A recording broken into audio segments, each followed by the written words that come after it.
What's up? Hey guys, how you doing? Um, Let me think. Who we have here? Who we have? We got two people. We got Leon. Who else do we have in the comment section? Let me know if you're here in the comment section. Basketball wise, we are starting up the playoffs again. All right.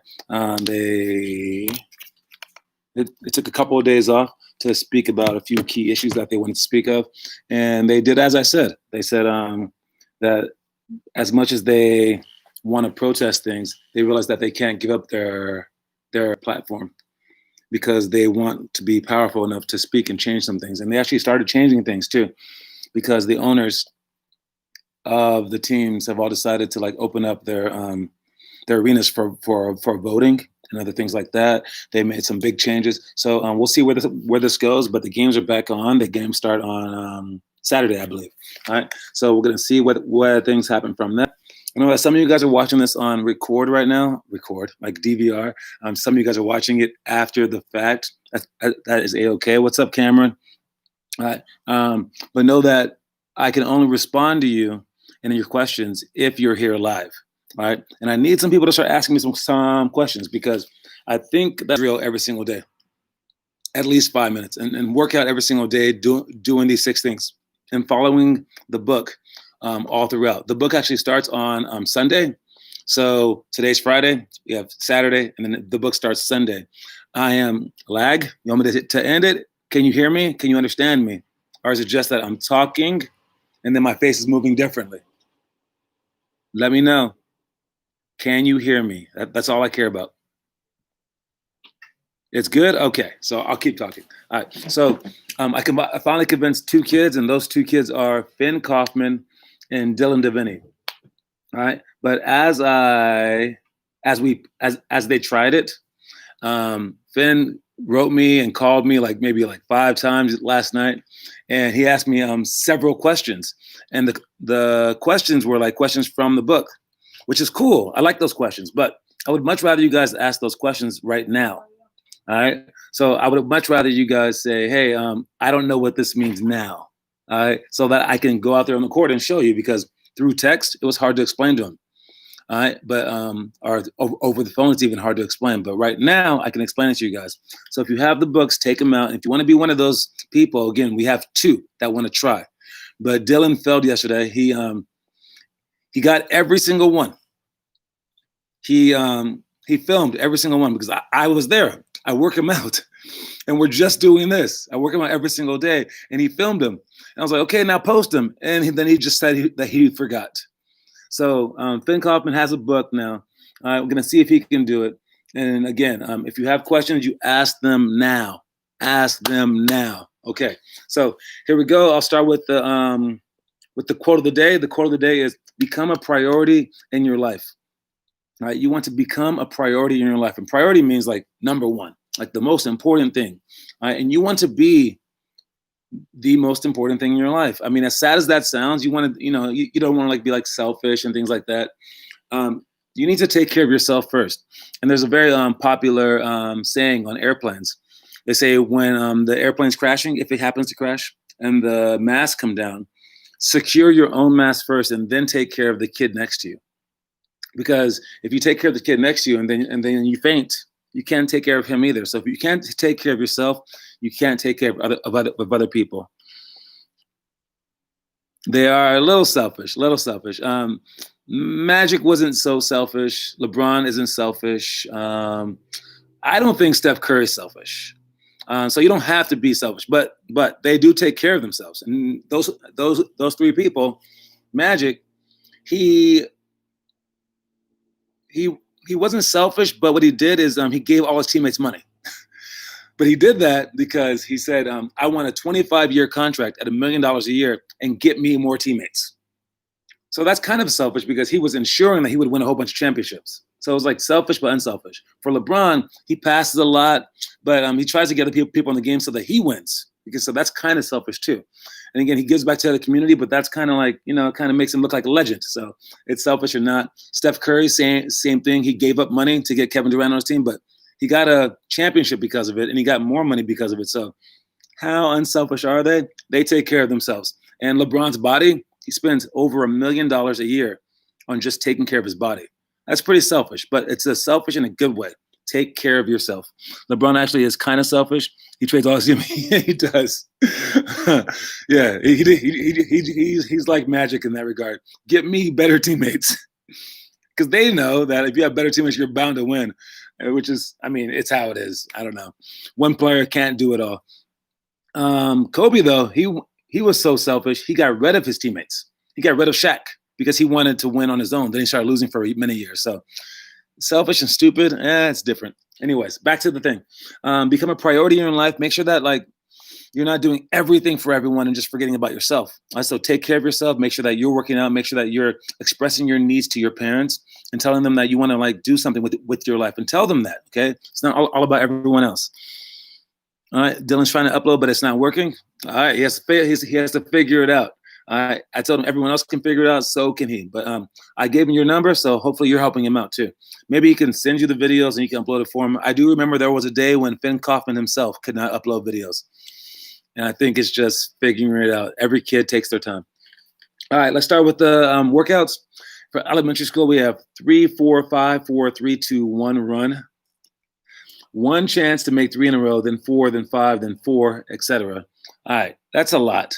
What that means is you pick 5 spots on the court: corner, elbow, top, corner, and the other wing, right? Whatever. All right, 5 spots around. You shoot, and someone else rebounds. You try to make three in a row. If you miss any one of those, you start back over to that 0, but now you try to make 4 in a row. If you make all 4, it's the other person's turn. Easy. But if you miss all 4, then you go to try to make 5 in a row. Then if you miss that one, try to make 4 in a row, then 3, then 2, then 1 in a row. If you don't make 1 in a row, then you just have to run back, and then you switch spots so that every shot matters. And then after that person shoots on that spot, then you switch spots like that. You shoot to all 5 spots. So it's not that complicated, but that's what that drill is. Again, if you have any questions on that, ask me now. If you don't, I'm moving on. Countdown game. The countdown game is countdown of made shots. Winner raises the number to repeat. So you can do that with a group, with a person. And you say first one to make 5. So you go 5, and then you make it. You go 4, 3, 2, 1. And then whoever gets to 0 first goes, we win. Start all over again. And then you go up to 6, and they stay at 5. And you see how high that you can get. Keep playing that game. But you're always get harder as you. Next one is one-on-one sprints. Start half court, start full court, whatever. But just come in sprinting. They should be on foot fire on the 3-point line. And then you have 5 seconds to score, and you're trying to, on defense, you're trying to change their direction. On offense, you're trying to handle the change of direction, but also not try to slow down your speed at all to try to score a quick layup. And if you're playing in a group, if you get a stop, then you can go on offense. But if you don't, if you keep getting scored on, then you have to keep repeating and stay on defense. No workouts today? Let me check. We're going by 150. I did a whole research thing on the weather, and what I've decided is they said, okay, there was a few things. All right, with smoke in the air, is it bad for you? All right, is it bad for you, the smoke in the air? So some mom said to me about her second grader, she's like, well, what do you think? And she was gonna let me decide on her kid's life. I was like, oh man. So I can't just say an answer. I know I get more money if I say yes, let's work out, but I didn't say that. I looked it up and I researched it for a while, and I found out that the smoke in the air is bad if you have asthma, or if you have some kind of lung disease or something like that. That's when the smoke is bad for you. Other than that, the smoke is bad for you on a short-term basis. On short term, it gives you a headache, some sinus stuff, and some things that just go away. They've done studies that have shown that it doesn't do anything for you long term. That's with the smoke in the air. And they even say that if there's just some smoke in the air, by working out, you're actually strengthening your lungs. So the smoke will make your lungs stronger if you work out. However, if the number is above 150, there's so many pollutants in the air that those in your lungs, if they're the wrong kinds of pollutants, they can stay in your lungs and and there's a chance that it will create some long-term damage, especially in younger kids. So I say if it's 120 and it says for sensitive groups, I would say, if it was my kid, I would say still do it. Do the workout. If it says it's unhealthy, you smell it, and it says for sensitive groups, and you're not sensitive, just do it. It's not that bad. But if it's 150 and it just says unhealthy, then don't do it. Right? Even if you are like not sensitive. So we're going to go by that number. I have not looked at the number yet. I do know earlier today in the morning in Walnut Creek, the number was really, really low, like 30. Then 2 hours later in Moraga, the number was 152. So I'm going to see what it is right now. It is 112. So if it's 112, I will go. If you guys want to include yourselves, then you guys can do so. You can ask your parents. You can state the number. You can look at there's this website called Purple Air, and it'll tell you the number like on your block basically. So like it's different from block to block. So it's 112 where I am. I'm gonna go ahead and do the workout. If people don't show up, then I'll stop it. But if people don't, but if people do show up, then I'm just gonna go as normal. But if you can't do it, ask your parents. It's up to them. So that's where we're at for that. Other things besides one-on-one sprint, we have successive dribble once with the right hand, shoot, catch it, dribble with the left, shoot, then catch, dribble between the legs, shoot, dribble between the legs, shoot, then dribble between the legs twice, shoot. Dribble between the legs twice, shoot. Dribble between the legs twice, then behind the back once. Then opposite hand, same thing. Then dribble between the legs twice, behind the back twice, shoot with both hands. There's 10 different things. I know that's pretty complicated, but you guys must understand everything because no one's asking me any questions. So I would just go on. Y'all get it? All right. I know that you don't get it. But anyways, there's video on that one. You can watch it if you want. Or you can ask me questions. I will get up and show you. All right. Next one is diagonal hurdle layup. That's where we have 4 different hurdles. You can actually just put down books and jump over them or whatever, shoes, right? And you put them at a diagonal. So it's like this. Second one is like this. Third one is like this. So anyways, you're jumping from diagonal, 45 degrees until the last jump. You're going to make it a big jump and then score the layup. So you start the free throw line right in front of the basket and you hop over diagonally back and forth like a cookie cutter. And then you score when you're at the end. Sandbag slides. Kind of hard to do without sandbags, but you can get weights or something like that, or just anything heavy for you, kind of heavy. And you want to go like this, hold them out, and then slide back and forth. And then you run forward, and as you run forward, put them up and then out, up and then out, and then you run backwards, and then you repeat that: slide, slide, forward, back, slide, slide, forward, back. You can do sets of 5, sets of 10, or something like that, but make sure that you're going up and out. And it's just a whole cardiovascular workout. It's good for you. All right. And if you're doing the workouts, at least for 5 minutes, again, you want to rest in between. So you do like maybe sets of 5 and then get 5 reps for like 10 different sets, however long it takes to do 5 minutes. All right. Moving on to middle school. You can't do the workout. Okay. All right. Middle school. Back down series. That's when you start on the wing and you go to the block and you want to be facing the top of the key. You're going to be looking at the majority of the people. Don't look toward the corner, please. And you want to step and slide and back down. I walked through this last week, but my block is like 18. Oh, nice.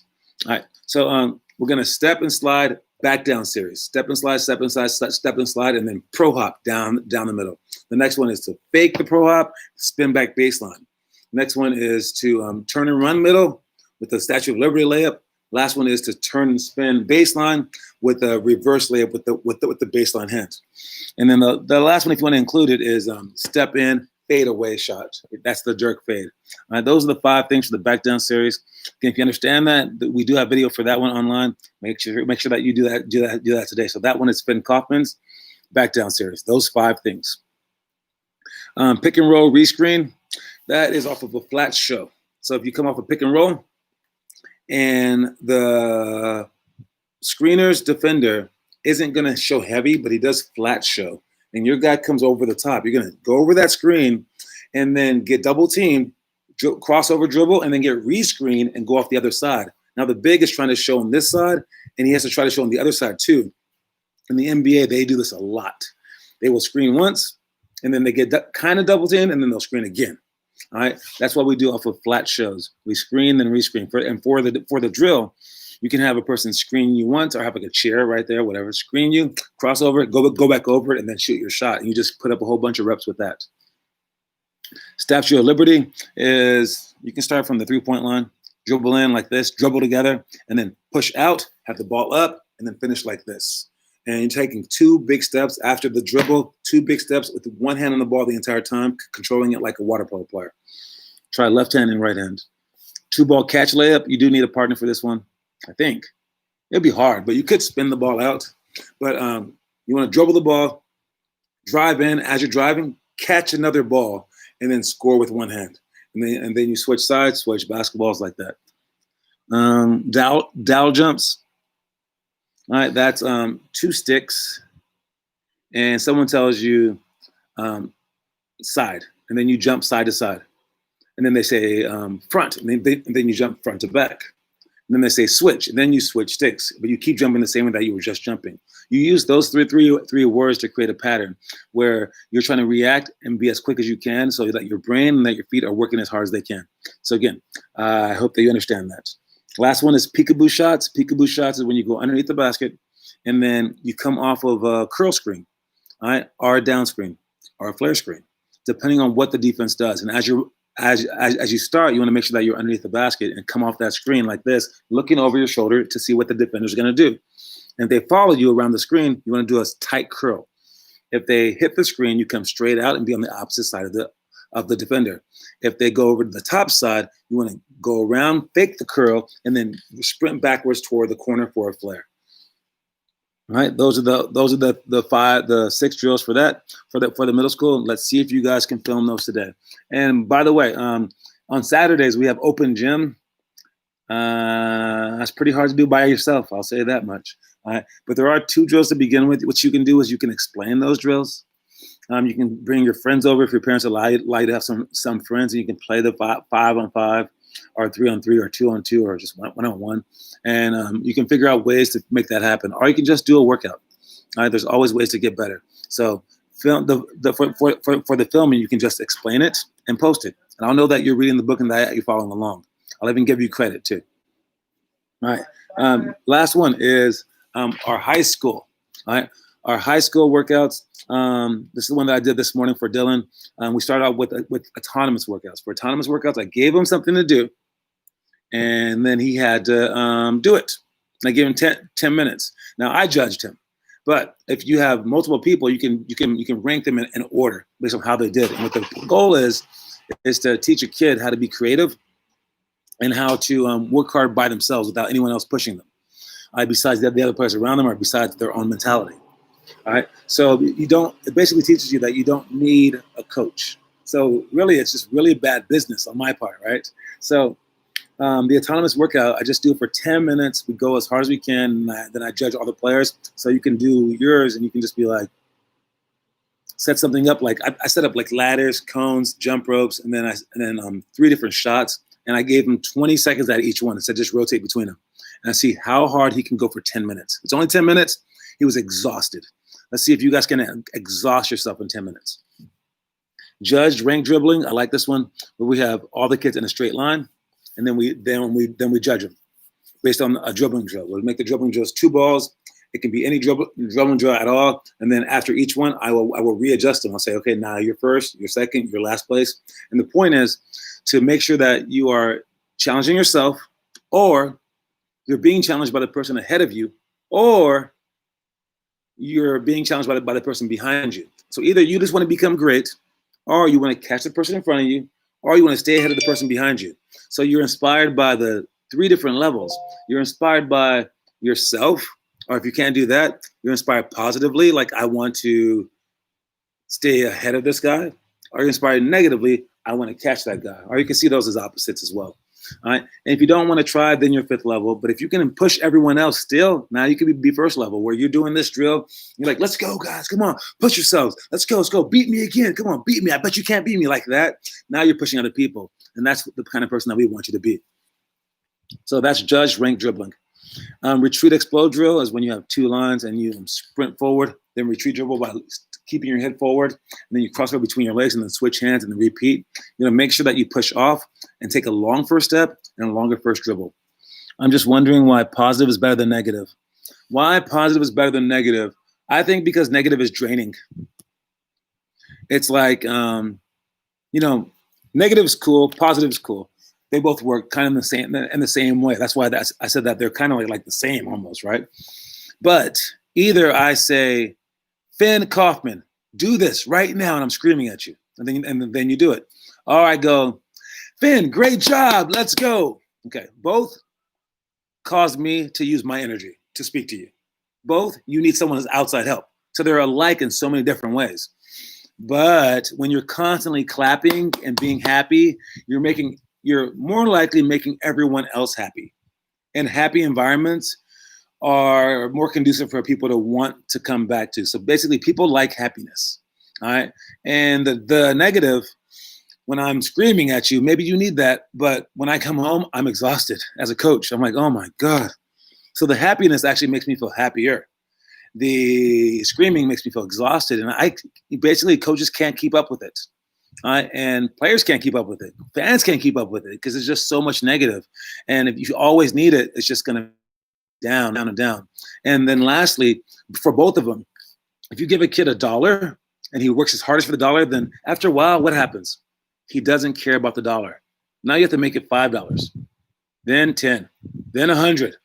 Okay. But if you like hit a kid on the hand and say, come on, do it. And he's like, yeah, you're right. Then after a while, that hit on the hand doesn't do that much. Then you're like slap in the face. And then that has to get more and more and more. So if you're going to go more and more and more, would you want to go toward the end where you have to give someone $1 million to make them try? Or would you have to go to the end where you have to shoot someone in the face? All right. There's only one of those is positive. Only one of those gets anything done at all. So we tend to go toward positive. But do you see why both of them have their flaws? Whether you need negative or whether you need positive, they have their flaws because you need something on the outside of yourself. So try not to need either one. But if you are to need one, positive, but negative works too, I guess. It's just so tiring, so tiring. All right. Next thing is step ups to shots. That's when we do step ups. All right, 2 step ups, and then you shoot a shot. 2 step ups, shoot a shot. Then when you make it, you go 4 step ups. Then you shoot a shot. And then if you keep missing, you stay at 4. But if you make it, you go to 6, then 8, then 10, you win. You can go against someone, but you're working on your step ups like it's a slow soccer drill, and you do that. Next one is baseline sweep to finger roll. You're in the corner, facing the top of the key. You spin the ball out, you catch, and then you put the ball down low, take 2 bounces, and then catch, and then shoot your finger roll. And that's what you want to do for a baseline finger roll layup. When you get there as fast as you can, there's a point in this where you have to dribble twice though, where if you dribble out for this one, you're going to be too close to the basket. So there's a special dribble that we take in this one. And I'm calling it a hidden dribble. We dribble right by your foot for the first dribble and low. So you can take your 2 dribbles fast and low so the timing of it reaches. Because it doesn't really matter where you dribble if you're running your fastest. All right. So make your 2 dribbles last the exact amount of time. So they don't have to match your step. All right. I'm actually going to show you guys that one in a second. All right. And then lastly is layup, pick and roll, layup to create. That's when you go off a pick and roll. If there's no show and there's no help, you go off the screen, drive to the middle to their score off a swoop layup, or make them collapse, and then you kick out to shooters. So that's all the drills for the day. If you have any questions, again, let me know. I'm going to go ahead and show you the finger roll baseline and how we do our hidden dribble. Oh, you know what? I don't have my earphones in today. I'll skip that. All right, because you won't be able to hear me from that far away. But anyways, for the dribble, you just want to dribble close to your body and quick. So you're taking 2 quick dribbles. And again, no questions anyway, so we're good to go. If you have a question, let me know. The motivational story of the day. All right. Again, all this stuff is in Limitless Hoops book. Make sure you check it out online if you don't have it right now. All right, and take care of that book. And then again, it starts on Sunday. And I have big hopes for this. Man, it'd be so cool if someone followed this thing. I would, at this point in time, I wasn't quite sure until the reaction that we got. All right. I know I'm a pretty good speaker in terms of like getting kids to like listen. I'm pretty talented in that regard. But I only found that out because Other people suck at it. I thought that I was pretty bad, but then I looked around. I was like, dude, I'm pretty good compared to them. All right. But as I give you guys this book, you guys listen to everything I say. I get you guys to do amazing things. Like, it's crazy how much you guys listen to me. So I'm like, I'm pretty good at this. But even you guys, when you got this book, I got how many people that bought this book? Like 30 something people bought this book for $150. You guys have realized how crazy that is? I talked you guys into doing that. And you guys are open this book. You guys are like, let's do it. You guys watch the show, everything. Even still, only 2 people are going to say that they're going to try. All right. John, I'm 100% going to do every daily challenge. All right. We'll see.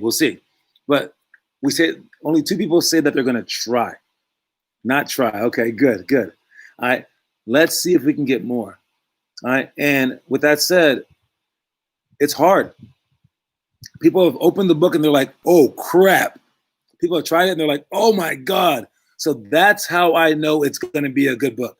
If everyone opened it and was like a first grader was like, okay, day 1, oh, this is too easy. Oh, I did it every single day. Scratch. I did 1,000,000 days in a row, John. I'd be like, oops, my bad. The book sucks. But because everyone, it only takes like 45 minutes at most. There you go. Because everyone of our players are way up here in terms of working hard. Because of everyone unwilling to do it, I know it's amazing. And I'm going to say right now, if you do this book, you will make it to D1, like period. If you put 4 years into this book and you do every single day, yeah, you're going to D1. I can say that totally. Unless you're like 4 feet tall, unless you like break your leg or something like that. Yeah, like you're going D1, period. All right. But I also know that like there's a reason why people aren't doing it. Dude, it's hard. It's just hard to remember. It's hard to do. It's hard to like know, like be creative enough to do. It's hard to go hard once you're out there. So know that. And good luck. All right, starts on Sunday. All right, motivational quote of the day is, every team has its best player and every team has its hardest worker, but no team is worse off by having their best player also be their hardest worker. When the entire team is hardworking and their best players working even harder, there's no goal they can't eventually reach. All right, so that means this. Allen Iverson sucks. All right, he was his team's best player, and he was not his team's hardest worker. He was the hardest worker during games, but he wasn't the hardest worker during practice. And his deal was practice. All right. And Shaq wasn't the hardest worker on his team. If your best player becomes your hardest worker, it's amazing. It's unbelievable. All right. And Kobe Bryant was the hardest worker on his team. Jordan was the hardest worker on his team. If those guys are special because of that. Normally, when you have the hardest work, when you have the best player, they take time off. Just like rich people. There's some rich people and then there's Jeff Bezos, right? Some rich people are like, I'm rich. Yes. Let me go play golf. Okay. Why? Let me pay someone to do the work for me. And then they become lazy. And then other rich people like Jeff Bezos, he's like, I'm rich. Let me get richer. And then like just starts working his butt off. He did not get a new car until he earned his I think $100 million. He drove the same car as a millionaire, broken down Volvo. He had his door was an old door was his desk. A door that was like too old. He just unplugged, he undid it and made it his desk because he didn't want to buy a new desk. All right. That's how you work. And he worked his butt off. So, yes, like Cat or Wiggins, exactly. They're not the hardest workers on the team. All right? Giannis is the hardest worker on his team. No one can keep up to him. So if your best player is not your hardest worker, your team's in trouble. All right? Just know that. And I'm also going to force Dylan. I haven't told him this yet. I forgot to. I'm going to force him to watch the movies too. And he's going to give a movie review. And I gave him a chance yesterday to do it by himself. I gave him a chance today to do it positively by contacting Finn. Starting on Sunday, I'm going to institute a negative thing for him. He will do it. Or he's going to be doing 500 push-ups every single day and being the buffest guy alive. So then he'll make the NBA anyways. So he's going to get better either way. Mark my words. It'll happen. Watch for Dylan in the homework section. Let's see if you guys can keep up. All right. I'll see y'all in 30 minutes. I'm doing the workout today. See y'all soon. Peace.